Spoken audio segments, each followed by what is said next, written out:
तो hello students, अब हम लोग आगे कंटिन्यू कर रहे हैं। तो पेज नंबर 4.4 पे अब हम करने जा रहे हैं थ्योरम 4.8। तो आप लोग खोल लीजिए अपनी बुक्स और स्टेटमेंट देखिए क्या कह रहा है। अब हमें प्रूफ क्या करना है, to prove that limit of function f x y at point a comma b if it exist is unique. तो मैं क्या कहना चाहती हूँ कि अगर किसी फंक्शन की किसी पॉइंट ए बी पे लिमिट एग्जिस्ट करती है तो वो क्या होनी चाहिए, यूनिक होनी चाहिए। मतलब एक सिंगल लिमिट होनी चाहिए, दो या दो से ज़्यादा नहीं होनी चाहिए। तो इसको हम प्रूफ कैसे करेंगे? इसको प्रूफ करने के लिए हम क्या मान लेंगे कि मान लिए कि इस फंक्शन की इस ए बी पॉइंट पे एल लिमिट भी आती है और इसी फंक्शन एफ की लिमिट इस ए बी पॉइंट पे एम भी आती है। तो ये हमने सपोज कर लिया और ऑब्वियसली हमें क्या प्रूफ करना है, हम तो चाहते हैं कि लिमिट एक ही होना चाहिए, लेकिन हमने दो लिमिट्स मान ली हैं। तो हम फाइनली क्या प्रूफ करेंगे कि एल और एम आपस में इक्वल ही हैं। ये हमें प्रूफ करना है। अब हम, क्योंकि हमने पता है, हमने क्या बोला है कि फंक्शन की लिमिट एल है, तो एक बार ही हम लिमिट की डेफिनेशन इस एल लिमिट के लिए लगाएंगे और एक बार ही हम फंक्शन की लिमिट की डेफिनेशन इस एम पॉइंट के लिए लगाएंगे। तो अब आप लोग आ जाइए डेफिनेशन पे। तो देखिए डेफिनेशन क्या होती थी। तो सबसे आप इस साइड आ जाइए आप।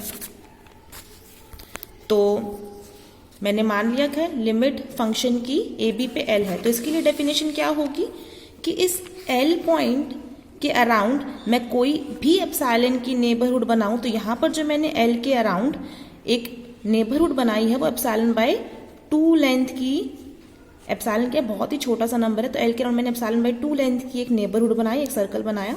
तो मुझे अपने आप इस ए बी पॉइंट के अराउंड एक क्या मिलना चाहिए, डेल्टा 1 मैंने मान लिया। तो मैंने क्या सपोज किया कि लेट, तो मैं ये पहले डेफिनेशन किसके लिए लगा रही हूँ, एल लिमिट के लिए।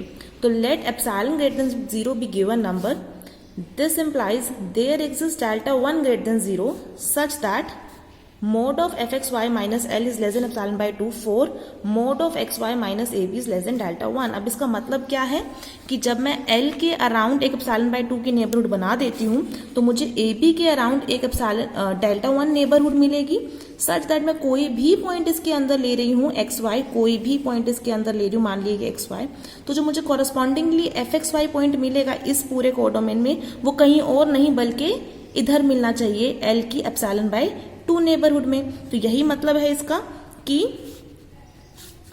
अगर कोई एक्स वाई पॉइंट कहाँ है ए बी की डेल्टा 1 नेबरहुड में, तो कॉरस्पॉन्डिंगली जो पॉइंट है एफ एक्स वाई वो कहाँ आना चाहिए, एल की एप्सिलॉन बाय 2 नेबरहुड में। तो ये हमने डेफिनेशन लगा ली सबसे पहले किसके लिए, एल लिमिट के लिए। अब हमने तो ये भी बोला है कि इसी फंक्शन की इसी ए बी पॉइंट के अराउंड लिमिट एम भी है, तो एम के लिए डेफिनेशन लगाएंगे। अब मान लिया एल की जगह एक एम पॉइंट है, अब इस एम पॉइंट, ये एम पॉइंट भी इसकी अगर लिमिट बनता है, इसका मतलब कि इस एम पॉइंट के अराउंड अगर मैं एप्सिलॉन बाय 2 की एक नेबरहुड बना लूं तो मुझे अब दोबारा से ए बी के अराउंड एक नेबरहुड मिलनी चाहिए। और अब मैंने वो डेल्टा 2 मान ली, कुछ ये बढ़ करके डेल्टा 2 नेबरहुड मान ली इसके अराउंड।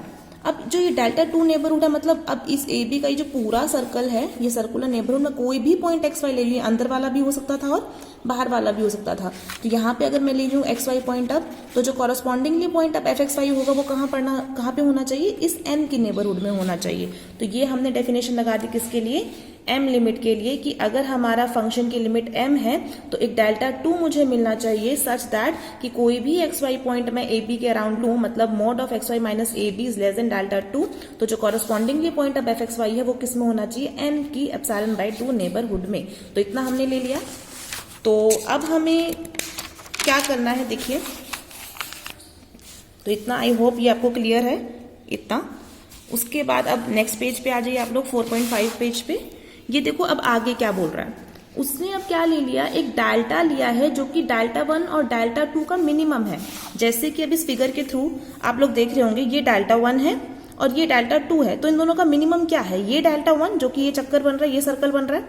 तो जो पॉइंट्स इसके अंदर हैं एक्स वाई वो डेल्टा 2 के अंदर तो थे ही थे, लेकिन ये वाले जो पॉइंट्स हैं वो सिर्फ डेल्टा 2 के अंदर, डेल्टा 1 के अंदर नहीं है। बट ये पॉइंट्स क्या है, दोनों के ही कॉमन थे, डेल्टा 1 नेबरहुड में भी आ रहे थे और डेल्टा 2 नेबरहुड में भी आ रहे थे। तो डेल्टा मैंने क्या मान लिया, minimum of delta 1 comma delta 2।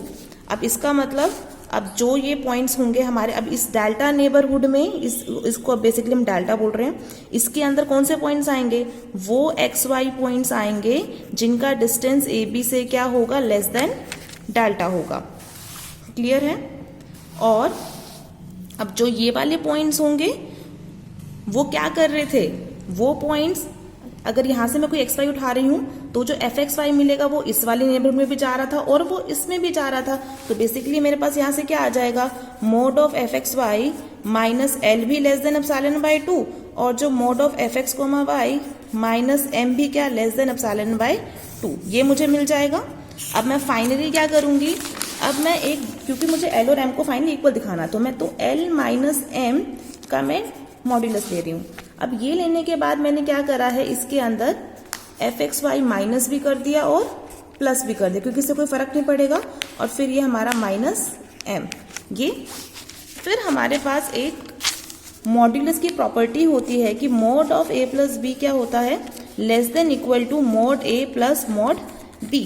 तो मैं ये यहाँ पे यूज करूंगी, बेसिकली मैं इतने हिस्से को ए मान लूंगी और ये जो आपका mod of x minus y है माइनस एम, इसको मैं बी हिस्सा मान लूंगी। तो ये क्या बन जाएगा, mode of A plus B, तो ये क्या आ जाएगा, less than equal to mode of A जो कि क्या है L minus F x Y plus mode of B जो कि क्या है F x Y minus M.